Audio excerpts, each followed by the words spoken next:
जुल्म की रात चाहे जितनी लंबी हो, लेकिन सच की एक सुबह उसका हिसाब जरूर मांगती है। नमस्कार, मैं हूं मारूफ रजा। मीडिया 24/7 में आपका स्वागत है। दिल्ली के जंतर मंतर से सामने आई तस्वीरों ने पूरे देश को झकझोर कर रख दिया है।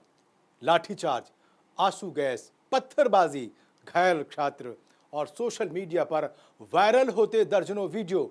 लेकिन सबसे बड़ा सवाल यह है कि आखिर सच क्या है? क्या प्रदर्शन अचानक हिंसक हुआ? क्या किसी ने भीड़ को भड़काया? क्या सुरक्षा बलों ने जरूरत से ज्यादा बल प्रयोग किया? आखिर सोशल मीडिया पर जो दावे किए जा रहे हैं उनमें कितनी सच्चाई है? आज इस रिपोर्ट में हम वायरल वीडियो, सामने आए दावों और अब तक उपलब्ध तथ्यों के आधार पर पूरे घटनाक्रम को समझने और समझाने की कोशिश करेंगे। जब सवाल पूछने वालों पर लाठियां भारी पड़ने लगे तो समझ लीजिए कि जवाब कमजोर पड़ रहे हैं। सोशल मीडिया में पहले कुछ वीडियो वायरल हुए जिनमें जंतर मंतर के आसपास बड़ी तादाद में सुरक्षाकर्मी और प्रदर्शनकारी दिखाई देते हैं। शांति मार्च करते नौजवानों की टोली जाती नजर आती है। कुछ देर तक खाकी और नीली वर्दी के जवान भी उनके साथ कदम ताल करते नजर आते हैं। लेकिन थोड़ी ही देर बाद का मंजर बिल्कुल बदल जाता है, जैसे कोई इशारा मिला हो। लाठियों की ऐसी धमार इन नौजवानों पर पड़ी कि देखने वाले भी हैरान और चोट खाने वाले तो कुछ समझ ही नहीं पाए कि आखिर हुआ क्या है।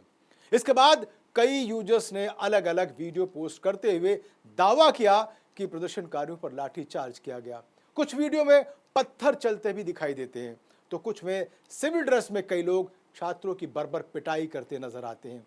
एक जगह कोई खाकी वाले जवान नजर आते हैं जिनकी वर्दी पर नेम प्लेट यानी बैज है ही नहीं, और ये तरह तरह की दाढ़ी और बाकी पुलिस वालों से अलग नजर आ रहे हैं। छात्रों से नोकझोंक होती है। इन पर एक खास संगठन का गुंडा होने का आरोप भी लगाने की आवाजें सुनाई देती हैं, लेकिन जवान इशारे करके इधर उधर हो रहे हैं। ऐसे में बड़ा सवाल यह है कि आखिर कौन थे ये लोग? हालांकि इन वीडियो की स्वतंत्र पुष्टि अभी तक नहीं हो पाई है। बड़ी बात तो यह है कि अभी तक पुलिस प्रशासन ने इन आरोपों पर कोई प्रतिक्रिया नहीं दी है कि आखिर उनके बीच ये कौन लोग हैं, इन्हें बुलाया गया था या इन्हें शह देकर अपने साथ रखा गया था। आखिर शांतिपूर्वक संसद मार्च करते छात्र छात्राओं पर बर्बर लाठीचार्ज क्यों किया गया? छात्राओं के प्राइवेट पार्ट में लाठियां मारते क्यों पुलिस वाले दिखाई देते हैं? छात्रों पर पत्थरों की बरसात करते ये कौन लोग हैं? क्या रैपिड एक्शन फोर्स को शांतिपूर्ण प्रदर्शनकारियों पर पत्थर फेंकने का हुक्म सरकार ने दे रखा था? सच क्या है कोई नहीं जानता, लिहाजा जो दिख रहा है फिलहाल उतना ही सच है। इसके पीछे का सच जानने के लिए कई कड़ियों को जोड़ना बेहद जरूरी है। कई तरह की माथापच्ची भी करनी पड़ेगी, तो आइए एक कोशिश कर लेते हैं, लेकिन यह भी नाकाफी और अपर्याप्त ही होगी। 20 तारीख की वो दिल्ली की सुबह, अर्ली मॉर्निंग में जंतर मंतर के करीब कुछ छात्रों ने एक पुरानी टूटी कार और एक ट्रक में ईंट पत्थर होने की रिपोर्ट की थी। उन्होंने ये आशंका भी जताई थी कि शायद ये प्रशासन की साजिश है कि शांतिपूर्वक जब छात्र संसद मार्च कर रहे होंगे तो अचानक हिंसा भड़काई जाएगी और ये साबित करने की कोशिश होगी कि छात्रों ने पत्थरबाजी की और गाड़ियों में तोड़फोड़ की। हालांकि वक्त रहते इसका भंडाफोड़ हो गया था, लिहाजा शायद ट्रक चेंज कर दिया गया। गाड़ी तो नहीं टूटी, क्योंकि छात्रों ने बर्बरता का जवाब हिंसक रूप में नहीं दिया। पत्थर भी खाए, लेकिन उन्होंने एक कंकड़ी तक नहीं मारी और आंसू गैस के गोले दागे गए तो ये किसी तरह बचकर निकले। इसमें कई छात्रों ने दिल्ली पुलिस का करप्शन उजागर कर दिया। एक छात्र ने टीयर गैस की कारतूस पर एक्सपायरी डेट दिखाते हुए दावा किया कि ये तो 2025 में ही एक्सपायर हो चुकी हैं, यानी यहां भी करप्शन साफ नजर आ रहा है। एक ट्रक में पत्थर और टूटी ही कार दिल्ली में कौन खड़ी कर गया, इसका जवाब दिल्ली पुलिस के पास नहीं है। और हैरानी की बात तो यह है कि इस पर कोई बयान नहीं आया है अभी तक। ये तो घोर लापरवाही है कि संसद का सत्र चल रहा है, जंतर मंतर पर आंदोलन चल रहा है, दिल्ली और आसपास भारी फोर्स चप्पे चप्पे पर खासी मुस्तैद है, फिर यह गाड़ी चुपके से कौन खड़ी कर गया? दिल्ली पुलिस को इसकी भनक कैसे नहीं लगी? अगर कोई आतंकी वारदात हो जाए, कहीं कोई पुलवामा हो जाए, इस मामले के आगे और पीछे हर तरफ हर एंगल से सोचना होगा। बहरहाल ऐसा अक्सर देखने को मिलता है कि कैसा भी मामला हो, कोई भी वारदात हो, दिल्ली पुलिस और इंटेलिजेंस धमाका और वारदात के चंद घंटों में ही सारी कहानी पेश कर देती है। कई आरोपी अरेस्ट भी कर लिए जाते हैं, लेकिन संसद मार्ग पर ऐसी संदिग्ध कार और ईंट रोड़े वाले ट्रक कब और किधर से आए, इसकी भनक भी नहीं लग सकी। और पुलिस जो सीसीटीवी से चप्पे चप्पे की निगरानी करती है, वो लगातार इस पर चुप्पी साधे हुए है।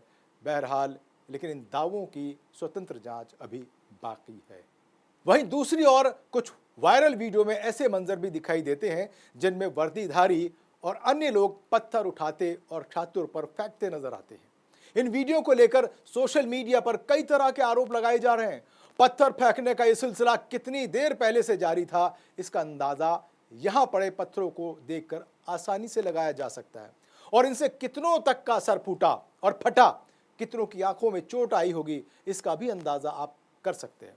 लोकतंत्र की असली पहचान ये नहीं कि सत्ता कितनी मजबूत हो, बल्कि यह है कि सवाल पूछने वाला कितना सुरक्षित है। तो समझ लीजिए कि देश में लोकतंत्र बचा है। इस पूरे विवाद के बीच अनशन कर रहे सोनम वांगचुक को लेकर भी सोशल मीडिया पर कई तरह के दावे वायरल हो रहे हैं। उनकी पत्नी डॉक्टर गीतांजलि वांगचुक के जरिए सोनम का संदेश देश को मिला है कि अनशन जारी रहेगा।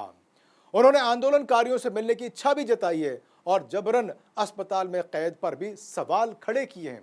ऐसे में बड़ा सवाल यह भी उठाया जा रहा है कि सोनम वांगचुक को जबरन डिटेन क्यों किया गया। जब उनकी तबीयत ठीक है तो उन्हें मिलने क्यों नहीं दिया जा रहा। डॉक्टर और अस्पतालों को यह अधिकार किस कानून ने दे दिया, ऐसा क्यों किया जा रहा है, कौन है वो सरगना। सोनम वांगचुक के मेडिकल रजिस्ट्रेशन की पर्ची भी वायरल हो रही है, जिसको लेकर दावे किए जा रहे हैं कि उनकी हैंडराइटिंग उनकी बाद वाली चिट्ठी से बिल्कुल अलग है।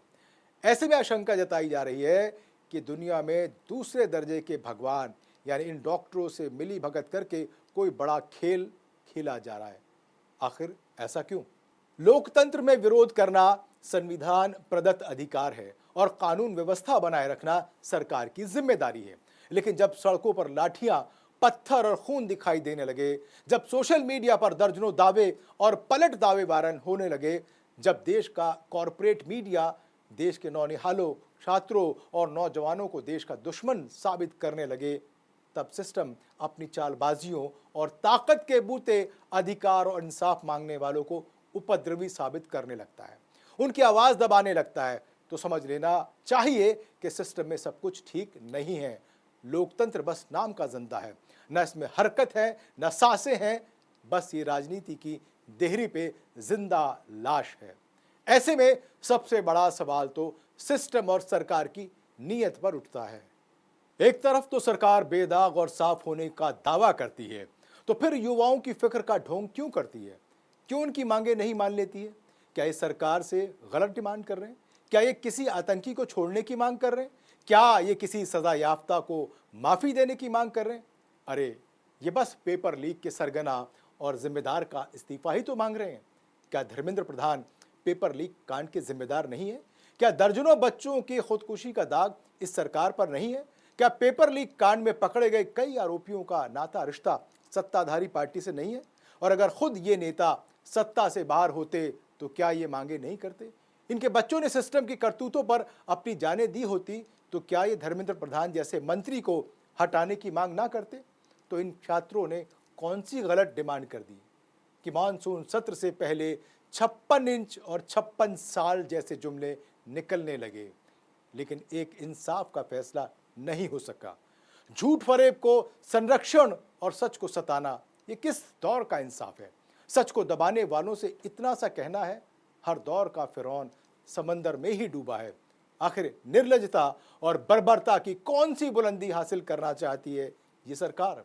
जरा सोचो, अगर इन नौजवानों ने तुम्हारी हट को तोड़ने की ठान ली तो फिर क्या होगा? सरकार की तानाशाही को मटियामेट करने की ठान ली तो फिर क्या होगा? अगर इन नौजवानों ने हाथों में कानून ले लिया तो फिर क्या होगा? क्या ये खाकी के खुदगर्ज और नीली वर्दी वाले लठैत बचा पाएंगे? अगर इन नौजवानों ने हाथों में पत्थर उठा लिए तो क्या सदन के भीतर और सदन के बाहर सत्ता सिंहासनों की मर्यादाएं चकनाचूर नहीं हो जाएंगी? लिहाजा तानाशाही छोड़कर इन छात्रों की बात सुननी चाहिए। आखिर ये अपने ही तो बच्चे हैं, इनका दर्द क्यों नहीं महसूस किया जा रहा? इनके सब्र को, इनकी बेबसी को क्यों नहीं समझा जा रहा? जुल्म फिर जुल्म है, बढ़ता है तो मिट जाता है, खून फिर खून है, टपकेगा तो जम जाएगा।